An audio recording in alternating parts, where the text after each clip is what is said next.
அனைவருக்கும் வணக்கம். கரூர் துயர சம்பவத்தை உயிரிழந்த 41 நபர்களினுடைய குடும்பத்திற்கு அரசு வேலை கொடுக்க போறதா தாவேக அரசு அறிவிச்சிருக்காங்க. இது வரைக்கும் 32 பேருக்கு அரசு வேலை கொடுக்க போறதான செய்திகள்லாம் வெளியாயிருக்கு. இந்த தகவல் வெளியாகிறதுக்கு முன்னாடியே இதை பத்தி எக்கச்சக்கமான கட்சிகள் வந்து எதிர்ப்பு பதிவு பண்ணி பேசிட்டாங்க. குறிப்பா திமுக எடுத்துக்கிட்டோம் அப்படின்னா, கரூருக்கு முதலமைச்சர் விஜய் அவர்கள் போகவே கூடாதுங்க. கரூர் துயர சம்பவம் குறித்து விஜய் உட்பட தாவேகாவில் உள்ள எந்த அமைச்சர்களும் வாயே திறக்கக்கூடாது, பேசக்கூடாதுன்னு சொல்லி ஒரு மனுவை உச்சநீதிமன்றத்துல தாக்கல் பண்ணாங்க. அதை விசாரிச்ச நீதிபதி அவர்கள் திமுகவுக்கு ஒரு கொட்டு கொடுத்து, இப்படிலாம் நீங்க மனு தாக்கல் பண்ணக்கூடாது, இந்த மாதிரிலாம் வந்து ஒரு மாநிலத்துடைய முதலமைச்சர் என்ன பேசணும் என்ன பேசக்கூடாது, எங்க போகணும் போகக்கூடாதுன்றதை நாங்க தலையிட முடியாதுன்னு சொல்லி அனுப்பி வச்சுட்டாங்க. அதற்கு அப்புறமா தான் இதுல நாம் தமிழர் கட்சி சட்ட ரீதியில உள்ள வராங்க. சென்னை உயர்நீதிமன்ற மதுரை கிளையில வந்து ஒரு மனு தாக்கல் பண்ணப்படுது. முதலமைச்சர் விஜய் அவர்கள் அந்த கரூருக்கு சென்று பாதிக்கப்பட்ட மக்களுக்கு நிவாரணம் அப்படிங்கிற அடிப்படையில் அரசு பணி வழங்கக்கூடாது, அதற்கு தடை விதிங்க, இந்த வழக்கை அவசர வழக்கா எடுத்து நீங்க விசாரிக்கணும் அப்படிங்கிற மாதிரி ஒரு மனு தாக்கல் முதல்ல பண்ணப்படுது. இது வந்து உண்மையிலேயே ஒரு சரியான அணுகுமுறை. ஏன்னா வந்து முதலமைச்சர் விஜய் அவர்கள் அங்க போகக்கூடாது, அங்க போய் பேசக்கூடாது, இந்த துயரத்தை பத்தி அவர் பேசிடவே கூடாதுன்னு சொல்றதெல்லாம் கருத்துரிமைக்கு எதிரான விஷயமா போயிடும். ஒரு அரசாங்கத்தை வந்து செயல்பட விடாம தடுக்கிற முறையா போயிடும். அதனாலதான் உச்சநீதிமன்றம் இதுல நீங்க வேற மனு தாக்கல் பண்ணுங்க, இதெல்லாம் கொண்டு வராதுன்னு சொல்லி அனுப்பிவிட்டது. இதுல நாம் தமிழர் கட்சி கரெக்டா வந்து பாத்தீங்கன்னா எது நடக்கக்கூடாது அப்படிங்கிற விஷயத்த பாயிண்ட் அவுட் பண்ணி சொல்லியிருந்தாங்க.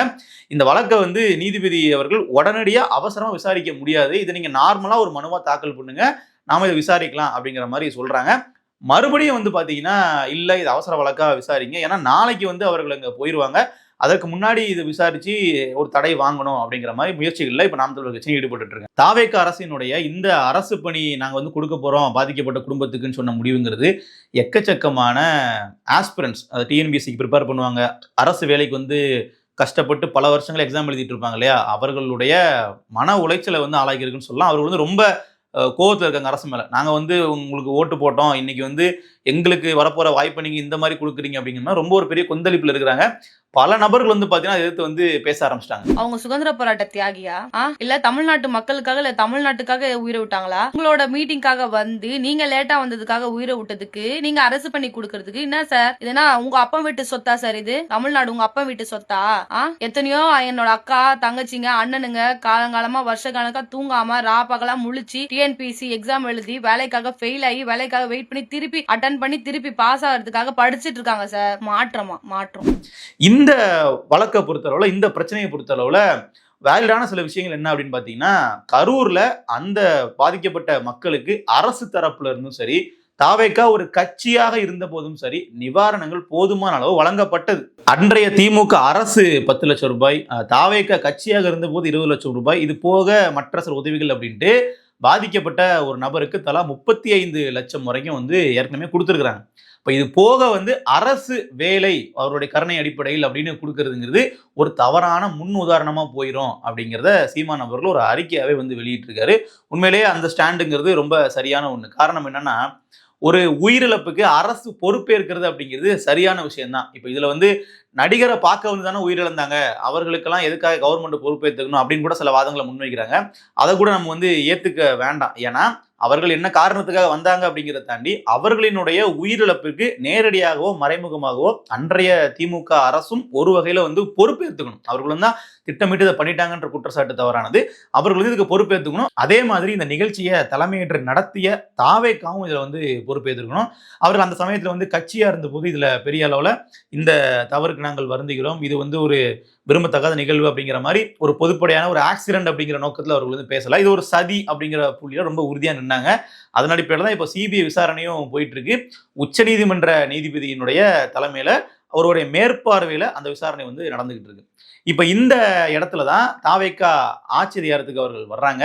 வந்த உடனே கரூர் மக்களை விஜய் அவர்கள் எப்போது சந்திப்பார் அப்படிங்கிற கேள்வி வந்து தொடர்ச்சியா எழுந்துட்டு இருந்துச்சு. அந்த கேள்விக்கான பதிலாக தான் ஜூலை 10ஆம் தேதி விஜய் அவர்கள் போவாரு அப்படிங்கிற மாதிரியான செய்திகள்லாம் வெளியாகுது.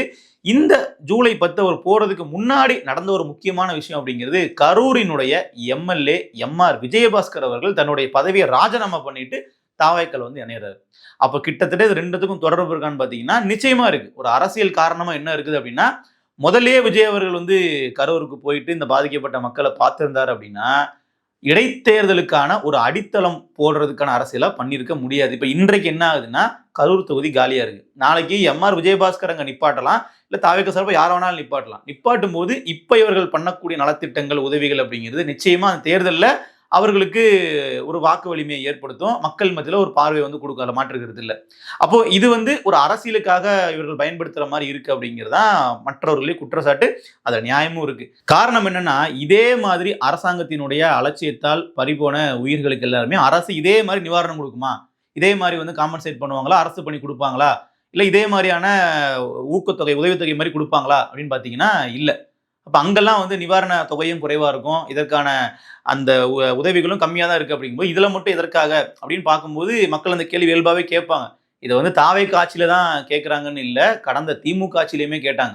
கள்ளக்குறிச்சியில கள்ளச்சாராயம் குடித்து மரணித்தவர்களுக்கு எதற்காக 10 லட்சம் ரூபாய், பிற பேரிடர்கள்ல உயிரிழந்தவங்களுக்குலாம் எதுக்கு 5 லட்சம் ரூபாய் தான் கொடுக்குறீங்க? தூய்மை பணியாளர் ஒருத்தர் வந்து பாத்தீங்கன்னா சாக்கடையில் விழுந்து இறந்துட்டார் அப்படின்னாலும் கூட அவருக்கு வந்து 5 லட்சம் ரூபாய் தான் வந்து கொடுக்குறீங்க, எதற்காக? கள்ளச்சாராயம் குடித்து உயிரிழந்தவருக்கு 10 லட்சம் ரூபாய்ன்னு சொல்லி கடந்த ஆட்சியிலையும் பலரும் வந்து கேள்விகள் கேட்டாங்க. குறிப்பா சீமான் அவர்கள் ஒரு அறிக்கை வெளியிட்டார். இது வந்து ஒரு தவறுதலான முன்னுதாரணமா போயிடும், நாம என்ன பண்ணாலும் எப்படி இருந்தாலும் அரசாங்கம் நம்மளை வந்து காப்பாத்திரும் அப்படிங்கிற ஒரு எண்ணத்தை உளவியலா மக்களுக்கு உருவாக்கும் அப்படிங்கிறத தவிர்க்கணும் அப்படிங்கிறது ஒரு செய்தி. இதுவும் கிட்டத்தட்ட அதே மாதிரிதான். நீங்க வந்து பாத்தீங்கன்னா இப்ப இந்த ஒரு நிகழ்வுல இந்த அளவுக்கு அரசு வேலையை வந்து கொடுக்கறதுக்கு தாவேக அரசு முன் வந்தாங்க அப்படின்னா இது எப்படிப்பட்ட ஒரு உளவியல மக்களுக்கு ஏற்படுத்தும் அப்படின்னா, இப்ப கூட நடிகர் தனுஷ் அவர்கள் வந்து தன்னுடைய ரசிகர் மன்றத்திற்கான கொடியை வந்து பப்ளிஷ் பண்ணார் இல்லையா, நாளைக்கே அவர் வந்து கட்சி ஆரம்பிச்சு இதே மாதிரி ஒரு கூட்டம் போறாரு அப்படின்னா அந்த கூட்டத்துக்கும் அதிகப்படியா மக்கள் முண்டி அடிச்சுக்கிட்டு போகணும், பாதுகாப்பை பத்திலாம் நம்ம கவலைப்படக்கூடாது, போய் நிக்கணும் அப்படிங்கிற மாதிரியான எண்ணம்ன்றது தவறுன்னு நம்ம அவர்களுக்கு போதிக்க முடியாது. ஏற்கனவே விஜய் அவர்களை வந்து கரூர்ல பார்க்க வந்த கூட்டத்தையே எதற்காக இவ்வளவு பேர் வந்து போய் பாக்குறீங்க, நீங்க டிவியில பார்த்துருக்கலாம், இல்ல உங்க வீட்டுல இருந்தே கூட நீங்க பாருங்களேன், இல்ல அப்படி கிட்ட போய் பார்க்கணும் செல்ஃபி எடுக்கணுங்கிற முகத்துல ஏன் போறீங்கன்ற மாதிரியான கேள்விகள் வந்துச்சு இல்லையா, அது எல்லாமே நியாயப்படுத்துற மாதிரி ஆயிரும். ஆமா அதுதான் சரியான விஷயம், அதுல வந்து அவர்கள் மீது எந்த தவறும் கிடையாது, மக்கள் மீது எந்த தவறும் இல்லை, மக்கள் மீது எந்த ஒரு பிரச்சனையுமே கிடையாது, அவர்களுடைய சிந்தனை சரியானது, அவர்கள் அப்படி போய் பார்த்தது சரிதான் அப்படிங்கிற மாதிரியான ஒரு தாக்கத்தை இந்த மாதிரியான விஷயங்கள்லாம் ஏற்படுத்தும். அவர்களுக்கு இந்த அரசு பணி கொடுக்கறது, இந்த விஷயத்த மட்டும் பெரிய அளவில் வந்து பார்த்தீங்கன்னா அரசு முக்கியத்துவம் கொடுத்து நிவாரணம் கொடுக்கறதெல்லாம் வந்து இப்படி ஒரு மைண்ட் செட்டை ஏற்படுத்தும். அவர்களை வந்து அதில் நம்ம திருத்தி வெளியே கொண்டு வர முடியாது. இப்போ வந்து விஜய் அவர்கள் ஒரு நடிகராக இருந்து கட்சி தொடங்கி முதலமைச்சர் ஆயிட்டார். ஸோ இதற்கப்புறம் அவருக்கு அந்த சினிமா பிரபலம் அப்படிங்கிறது தேவையான தேவையில்லை. ஆனால் அந்த சினிமா பிரபலத்தின் மூலமாக தமிழ்நாட்டில் நிறைய பேர் பாதிக்கப்பட்டிருக்காங்க இல்லையா, என் அண்ணனுக்காக நான் எதையும் பண்ணுவேன், நான் வந்து விஜய் அவர்களுக்காக என்ன வேணாலும் பண்ணுவேன் அப்படிங்கிற மாதிரி அவரை பத்தின எதுவுமே விஷயமே தெரியாம சினிமால மட்டும் பார்த்துக்கிட்டு அவர் ஒரு மிகப்பெரிய ஹீரோ நினைச்சு வாழ்ந்துட்டு இருக்கக்கூடிய மக்களுக்கு எப்படி நீங்க மாற்று சிந்தனையை புகுத்துவீங்க? இந்த மாதிரியே அவர் நினைச்சிட்டு இருந்தாங்க அப்படின்னா, நாங்க பண்ணதெல்லாம் கரெக்ட் தான், நாங்க வந்து ஒரு ஃபேன்ஸ் மாதிரி ஆக்ட் பண்ணுவோம், நாங்க வந்து அவர் பின்னாடியே போவோம், அவர் வந்து கார்ல போனார் அப்படின்னா நாங்க பின்னாடி பைக்ல போயிட்டு வீலிங் பண்ணுவோம், அவர் பின்னாடி சுத்திட்டே இருப்போம் அப்படிங்கிற மாதிரியான அந்த ஒரு மாப் மென்டாலிட்டில இருந்து எப்படி அவங்க வெளியே நீங்க கொண்டு வருவீங்க? அப்படி கொண்டு வரணும்னா இதெல்லாம் நம்ம வந்து பெரிய அளவு முக்கியத்துவம் கொடுத்து இதெல்லாம் பண்ணக்கூடாது. இது வந்து ஒரு தவறான சமுதாயத்திற்கு வழிவகை செய்யும் அப்படிங்கிற கருத்தை வந்து முதலமைச்சர் விஜய் அவர்கள் அவருடைய ரசிகர்களுக்கு, தாவேக தொண்டர்களுக்கு அதை போதிக்கணும். அதை வந்து கான்சியஸா டைரக்டா சொல்லலனாலும் பரவாயில்ல, இந்த மாதிரி இன்டைரக்டா இது மாதிரியான விஷயங்களை வந்து அவங்க முக்கியத்துவம் கொடுக்காம கடந்து போனாங்கனாலே சரியான விஷயமா இருக்கும். ஒரு உயிருக்கு வந்து இவ்வளவுதான் விலை, இவ்வளவுதான் மதிப்பு, இதுக்கு மேல எதுவும் கொடுக்கக்கூடாதுன்னு நிர்ணயம் பண்றதுக்கு யாருக்கும் உரிமை கிடையாது. அது விலை மதிப்பு இல்லாததான் ஒரு உயிர் அப்படிங்கிறது, அதுக்கு நம்ம வருந்துறோம். ஆனா தமிழ்நாடு அரசுன்னு எடுத்துக்கிட்டீங்க அப்படின்னா அதற்கு எல்லா மக்களையும் சமமா ட்ரீட் பண்றது தான் அவங்களுடைய வேலை. அப்போ நீங்க அதுல நீங்க வந்து ஒரு ஸ்லாப் வைக்கலாம், எல்லாத்துக்குமே நாங்க இதே சொல்யூஷன் தான், யார் எப்படி பாதிக்கப்பட்டாலும் நாங்க இதுதான் பண்ணுவோம் அப்படின்னா அது வேற. இவர்களுக்கு மட்டும் கொடுத்தீங்க அப்படின்னா அது மக்கள் மத்தியில நிச்சயமா ஒரு அதிருப்தியை தான் ஏற்படுத்தும். ஸோ இந்த மாதிரியான காரணங்களை வச்சுதான் நாம் தமிழர் கட்சியினுடைய பொறுப்பாளர் மற்றும் வழக்கறிஞர் தீரன் திருமுருகன் அவர்கள் வந்து சென்னை உயர்நீதிமன்ற மதுரை கிளையில ஒரு மனு ஒன்று தாக்கல் பண்ணியிருக்கிறாரு.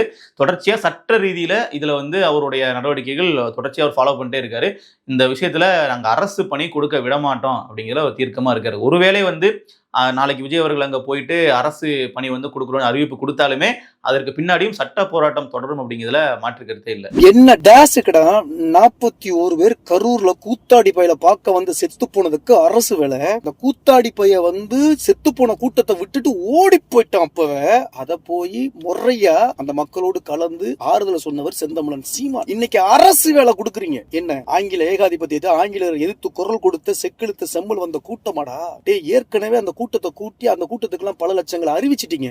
அதை மீறி அரசு வேலை கொடுக்குறீங்கன்னா இனிமே நடிகனை பார்க்க வந்தா கூட்டம் கூடுனா நமக்கு அரசு வேலைக்கு நமக்கு வந்து லட்சங்கள் கொடுப்பாங்கன்னு இந்த மக்கள் நினைச்சிருவான்டா. டேய் இது நாடா இல்ல கூட்டாடி வாழும் கூட கூடாடா. கேடு கட்டங்களா முதலமைச்சரை திட்டாங்க, மயிரை புட்டிக்கிட்டாங்கன்னு வழக்க போடுங்கடா. நான் எதிர்கொண்டுக்கிறேன். இது நாடுலடா, கேடு கட்ட நாடுடா, கேடு கட்ட நாடுடா. ஒரு கூத்தாடி பையில பார்க்க வந்ததுக்கு 41 பேர் செத்து போயிட்டானா அவனுக்கு அரசு வேலைனா அவ்வளவு கேவலமா இருக்கா? மானம் கட்டவங்க.